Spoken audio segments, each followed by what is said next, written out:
I want to ask you about the news out of Gaza overnight, and World Central Kitchen now suspending its relief efforts there after 7 aid workers were killed in an Israeli strike.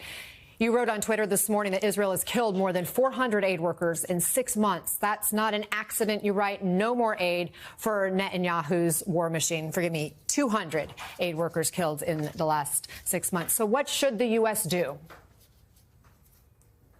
Anna, what's going on in Gaza now is one of the worst humanitarian disasters in the modern history of the world. I mean, we're talking about the possibility of hundreds of thousands of children and others starving to death. And it's absolutely true that Hamas, a terrorist organization, started this war. But it is also true that right now, what Israel is doing is fighting not just Hamas, but going to war against the entire Palestinian people.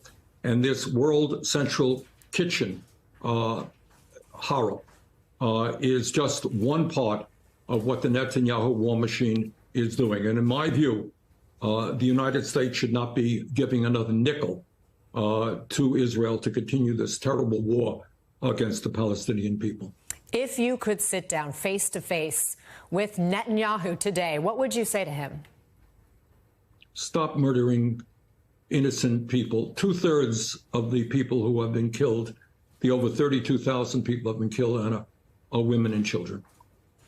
This is inexcusable.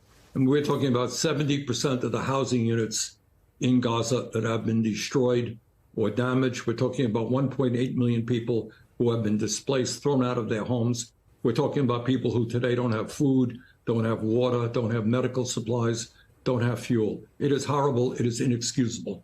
And it's got to end right now. And the United States cannot continue to be complicit in the horror that is taking place there. So you don't want to see any aid going to Israel to help its defense?